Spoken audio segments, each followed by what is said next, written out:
গরুর মাংসের কালাভুনা শুনলেই ভোজন রসিকদের জিভে জল চলে আসে, তাই না?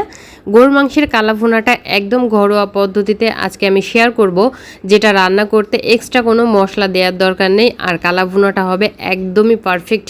দেখেই বুঝতে পারছেন কালাভুনাটা কতটা পারফেক্ট হয়েছে, খুব সুন্দরভাবে সেদ্ধ হয়েছে আর ভেতরে কালারটা সুন্দর, আর বাইরে তো গরুর মাংসের কালাভুনার সুন্দর একটি কালার চলে এসছে। তো চলুন আজকে এই পারফেক্ট রেসিপিটি আপনাদের সাথে শেয়ার করি। সামনে কোরবানির ঈদ, আপনারা যাতে এই গরুর মাংসের কালাভুনার রেসিপিটি বাসায় খুব সহজেই তৈরি করে নিতে পারেন। তো এখানে আমি গরুর মাংস নিয়েছি, প্রায় 1.5 কেজি গরুর মাংস নিয়েছি। এখানে হাড় চর্বি সব কিছু সহই নিয়েছি। মশলা দিয়ে দেবো। গরুর মাংসের ক্ষেত্রে মশলাটা কিন্তু খুবই ইম্পর্ট্যান্ট। এখানে আদা বাটা দিচ্ছি 1.5 চা চামচ, আর রসুন বাটাটাও 1.5 চা চামচ দিয়েছি, মানে সমান সমান দিতে হবে। পরিমাণ মতো লবণ দিয়েছি, হলুদের গুঁড়া দিয়েছি, মরিচের গুঁড়া দিয়েছি, শাহি গরম মশলা গুঁড়া, জিরা গুঁড়া। শাহি গরম মশলা গুঁড়াটা আমার নিজের তৈরি, চাইলে কিন্তু রেসিপি দেখে নিতে পারেন, আমার অলরেডি ভিডিও শেয়ার করা আছে।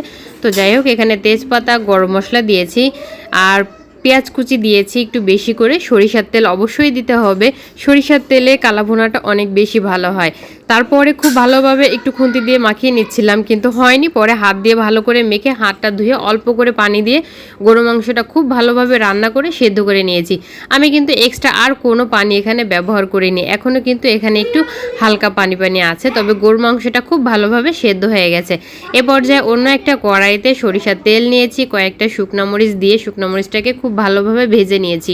তারপর এখানে রসুন কুচি আরও পেঁয়াজ কুচি দিয়ে দিলাম, দিয়ে লাল লাল করে একটু ভেজে নিব। পেঁয়াজটাকে বেরেস্তা করব না, তবে একটু লাল লাল করে ভাজা হলেই তারপরে আমি মাংসটা বাগার দিয়ে দেবো। তো এই যে দেখুন মাংসটা হয়ে গেছে, আর এই যে পেঁয়াজ, রসুন, শুকনো মরিচ সব কিছু একটু হালকা ভাজা হয়ে গেছে। এখন বাগার দেওয়ার পালা। গরুর মাংসের ভিতরে সব কিছু ঢেলে দিয়ে সাথে সাথে ঢাকাটা দিয়ে দিতে হবে, আর 5 মিনিট এই ঢাকাটা খোলা যাবে না। 5 মিনিট পরে ঢাকাটা খুলে সুন্দর মতো নাড়াচাড়া করে দিয়েছি। এখন দিয়ে দিচ্ছি টালা জিরা গুঁড়া, পুরো 1 চা চামচ ভরে ভরে দিয়ে দিলাম। দিয়ে ভালো করে আবারও এটাকে রান্না করে নিয়েছি 20 থেকে 25 মিনিটের মতো। এখন সুন্দর একটা কালার চলে আসছে, আর এই যে কালাভুনাটা রেডি হয়ে গেছে। আর দেখতে যতটা লোভনীয় লাগছে, খেতে মাশাআল্লাহ অনেক মজা হয়েছিল। যারা মাংস খেতে পছন্দ করে তারা কিন্তু চাইলে বাসায় এই কালাভুনাটা নিজেরাই তৈরি করে খেতে পারে, তার জন্য কিন্তু রেস্টুরেন্টে বা কোনো হোটেলে যেতে হবে না। তো যাই হোক, এই কালাভুনাটা এতটাই মজা হয়েছে যে আপনি ঘরে বসে খাবেন, রেস্টুরেন্টের মতো স্বাদ পাবেন। তো ভিডিওটি যদি ভালো লাগে অবশ্যই কিন্তু লাইক, শেয়ার, কমেন্ট করতে ভুলবেন না। এরকম সুন্দর সুন্দর রেসিপি পেতে হলে অবশ্যই কিন্তু আমার পেজটি ফলো দিয়ে রাখবেন, আর যারা ইউটিউব থেকে দেখছেন তারা অবশ্যই কিন্তু আমার চ্যানেলটি সাবস্ক্রাইব করে রাখবেন। তো আজকের মতো এখানে বিদায় নিচ্ছি। সবাই ভালো থাকবেন, আমাদের জন্য দোয়া রাখবেন, আর পরবর্তীতে দেখা হবে এরকম সুন্দর কোনো রেসিপি নিয়ে।